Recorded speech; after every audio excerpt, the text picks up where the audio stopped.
নমস্কার বন্ধুরা, আশা করি আপনারা সবাই ভালো আছেন। পূর্ণিমা কিচেনে আপনাদের সবাইকে স্বাগত জানিয়ে আজকের রেসিপি বানাবো দই বেগুনের রেসিপি।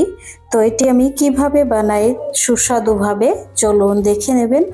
তেল মশলা খুবই কম দিয়ে বানাবো দই বেগুনের রেসিপিটি। তো এটি বানানোর আগে আপনাদের কাছে আমার একটি ব্যক্তিগত সমস্যার কথা শেয়ার করছি, কারণ আমার মাথার উপরে ছাদ নেই, এর জন্য আমি ভিডিওটি বানাই।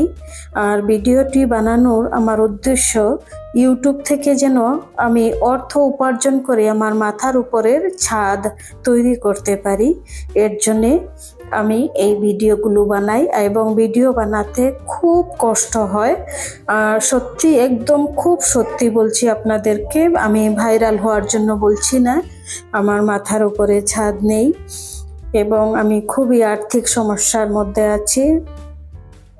তারপর কথা হচ্ছে, অনেক মানুষ ভাইরাল হওয়ার জন্য নেট দুনিয়ায় অনেক কিছু দেখতে পাচ্ছি, মিথ্যা কান্না বা মিথ্যা ভাইরাল হওয়ার জন্য অনেক কিছু, কিন্তু আমি ভাইরাল হওয়ার জন্য নয়। আপনাদের কাছে আমি হাত জোড় করে বলছি, আমার মাথার উপরে ছাদ নেই। আপনারা অনুগ্রহ করে আমার চ্যানেলটি সাবস্ক্রাইব করবেন, লাইক করবেন, শেয়ার করবেন, কমেন্ট করবেন। আপনাদের একটি লাইক, একটি শেয়ার, একটি কমেন্ট আমার জন্য কোটি টাকার সমান, 1,00,000 টাকার সমান। কারণ আমার মাথার উপরে ছাদ নেই, এর জন্যে আপনারা আমার চ্যানেলটি সাবস্ক্রাইব করে পাশে থাকবেন। তো এটি আমি আপনাদের কাছে শেয়ার করলাম আমার ব্যক্তিগত সমস্যার কথা। তো এবার চলুন দেখে নেবেন আমি কিভাবে দই বেগুনটি তৈরি করি। দই বেগুন বানাতে গেলে বিশেষ কিছু লাগে না, দারুণ সুস্বাদুভাবে বানাবো, চলুন দেখে নেবেন। এখানে আমি 2টি ফ্রেশ বেগুন নিয়েছি, দেখতে পাচ্ছেন। এই বেগুনগুলো প্রথমে ভালোভাবে ধুয়ে নিয়েছি। এবার এটি ডুমো ডুমো করে আমি কেটে নেব, একটু গোল গোল সাইজ করে কেটে নেব বেগুনগুলো। দেখুন কি সুন্দর বেগুনগুলো। এবার বেগুনগুলো কেটে নিচ্ছি, দেখুন। আপনারা আমার পাশে থাকবেন, তাহলে আমি সফল হতে পারবো এবং মাথার উপরে ছাদ বানানো সম্ভব হবে আপনাদের সাহায্যে। বেগুনগুলো কেটে সঙ্গে সঙ্গে জল দিয়ে দিলে তাহলে কালো যে একটি রং বের হয় কষ, এটি চলে যাবে। দেখুন কি ফ্রেশ বেগুন, কি ভালো লাগছে, আমার নিজেরই ভালো লাগছে। ফ্রেশ সবজি খুবই ভালো লাগে, অথচ এত গরমের টেম্পারেচার, কিন্তু সবজিগুলো খুব সুন্দর।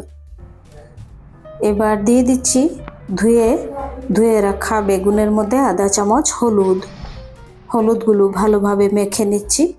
এখন দিয়ে দিচ্ছি আধা চামচ কাশ্মীরি লাল লঙ্কা গুঁড়ো,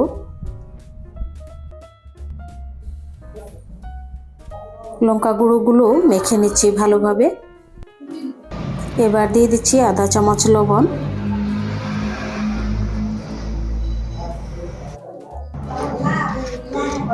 মাখা হয়ে গেছে। এখন 3 চামচ সরষের তেল দিয়ে দেব। 3 চামচ সরষের তেল দিয়ে তেলটি গরম হওয়ার পর আমি বেগুনগুলো ভেজে নিচ্ছি। গ্যাসের ফ্লেম কিন্তু একদম লো করে রেখেছি। এখানে নিয়েছি 100 গ্রাম টক দই, মিক্সির জারে ফেটানোর জন্য নিয়ে নিচ্ছি।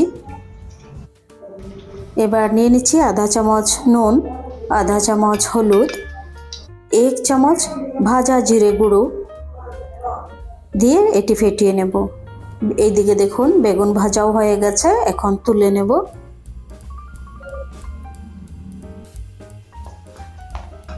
এই সাদা বেগুনটি একদম মাখনের মতন হয় আর প্রচণ্ড মিষ্টি হয়। এই বেগুন ভাজা তেলের মধ্যেই সামান্য একটু হিং দিয়ে দিচ্ছি। এবার দিয়ে দিচ্ছি অল্প একটু কালো সর্ষে, গোটা গরম মশলা, একটি শুকনা লঙ্কা, দুটি কাঁচা লঙ্কা ফোড়নের মধ্যে। ফোড়নগুলি একটু ভাজা হয়ে যাওয়ার পর দিয়ে দিচ্ছি অল্প একটু কারি পাতা। কারি পাতা ভাজা হয়ে যাওয়ার পর দিয়ে দিচ্ছি ফেটিয়ে রাখা টক দই। এখন 3-4 মিনিট খুব ভালোভাবে কষিয়ে নেব। কষানোর পর এবার দিয়ে দিচ্ছি 1 চামচ চিনি। এবার দিয়ে দিচ্ছি ভেজে রাখা বেগুন।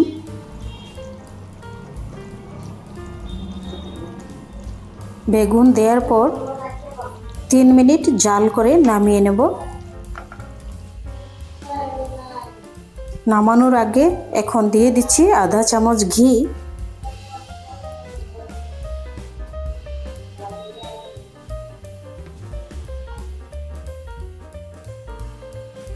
হয়ে গেছে দই বেগুনের রেসিপি।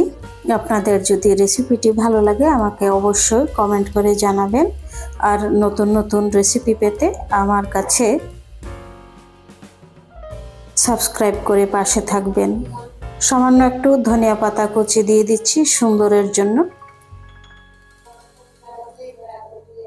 সবাই ভালো থাকুন, সুস্থ থাকুন এবং তেল মশলা কম খাবেন। প্রচণ্ড গরম, শরীর যেন খারাপ না হয় কারোর, এটি আমি প্রার্থনা করি ভগবানের কাছে। সবাই খুব খুব ভালো থাকবেন একদম, তারপর খুব সাবধানে থাকবেন, খুব বেশি জল খাবেন।